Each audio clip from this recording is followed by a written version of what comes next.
Hare Krishna. Bhagavad Gita, chapter number 2, text number 17. Avināśi tu tat viddhi yena sarvam idam tatam vināśam avyayasyāsya na kaścit kartum arhati. The soul is called as avināśi. Nash means the destruction. Vikrishta rupena nash means vinash means perfect destruction. But avinash means indestructible. Avināśi tu tat viddhi. You should understand, we should know that avināśi, soul, yena sarvam idam tatam, which is pervading all over body as a consciousness. Vināśam avyayasyāsya. So, one is not able to destroy na kaścit kartum arhati. One is not able to destroy this eternal soul. So that which pervades the entire body, yena sarvam idam tatam, you should know to be the indestructible. Avināśi tu tat viddhi. Vināśam avyayasyāsya na kaścit kartum arhati. No one is able to destroy that imperishable, avyayasyāsya. Vaya means reduce. Avyaya means imperishable. So no one can destroy the imperishable soul. This verse more clearly explains the real nature of the soul, which is spread all over the body. Anyone can understand what is spread all over the body. It is consciousness. Everyone is conscious of the pains and pleasure of the body in part or as a whole. This spreading of the consciousness is limited within one's own body. The pain and pleasures of the one body is unknown to another body. Therefore, each and every body is embodiment of an individual soul, and the symptom of soul's presence is perceived as an individual consciousness. This soul is described as 1/10,000th part of the upper portion of the hair point in size. The Śvetāśvatara Upaniṣad 5.9 confirm this. Balagra shatabhagasya shatadha kalpitasya cha bhago jiva savidneya sacha anantaya kalpate. When the upper point of a hair is divided into the 100 and again each of such a part is further divided into 100 parts, each part is the measurement of the dimension of the spirit soul. Similarly, the same version is stated, Keshagra shatabhagasya shatamsha sadrusham atmakaha jivaha sukshma swarupoyam sankhyatito hi chitkanaha. Chitkana means very, very small.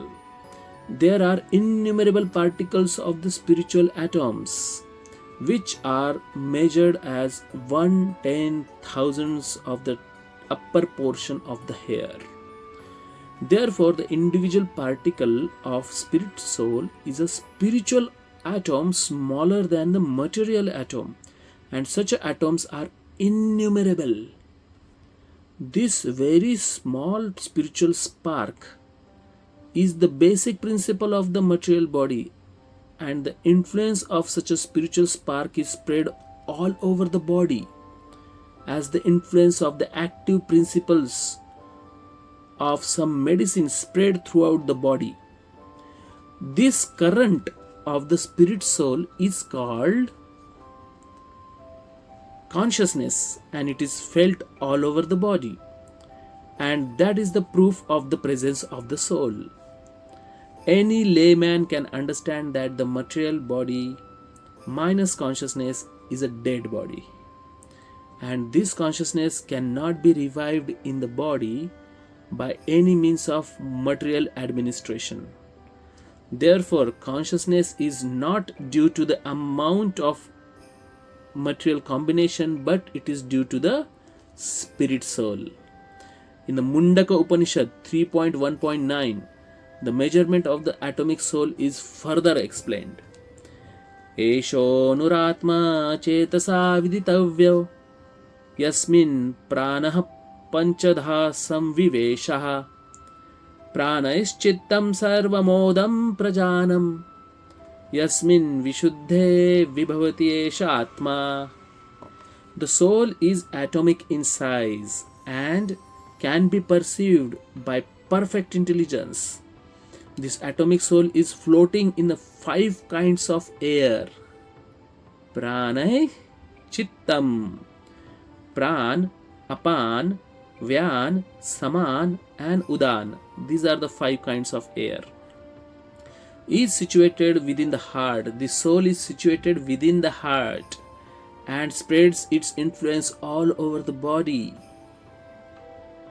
of the embodied living entities.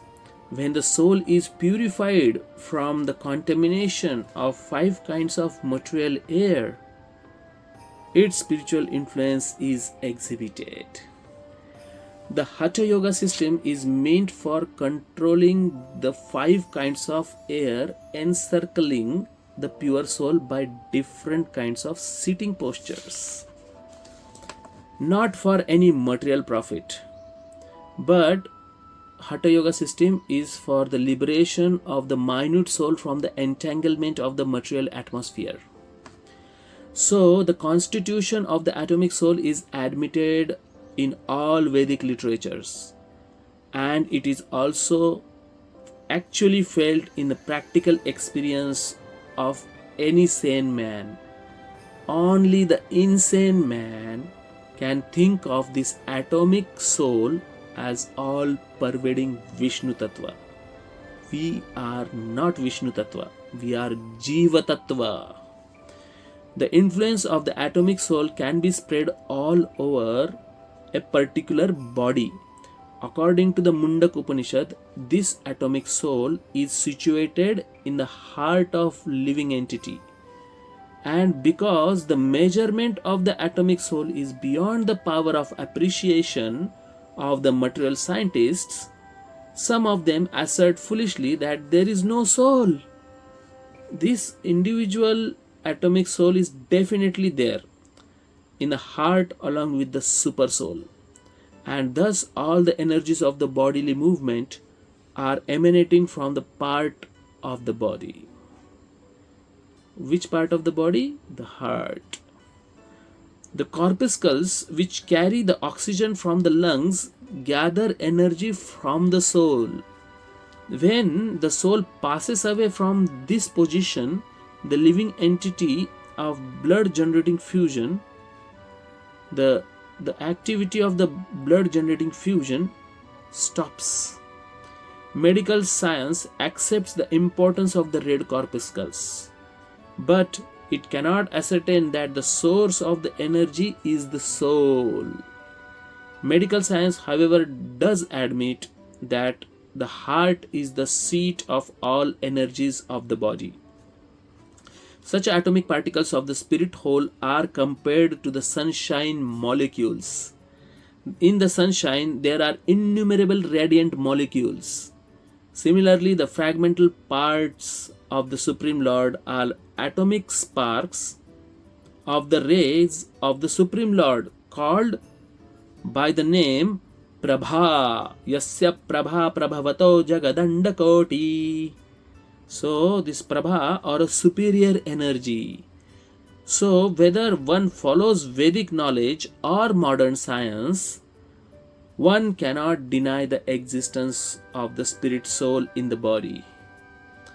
And the science of the soul is explicitly described in the Bhagavad Gita by the Supreme Personality of Godhead Himself from this text number 11 to 30 of chapter number 2, Sankhya Yoga. Hare Krishna.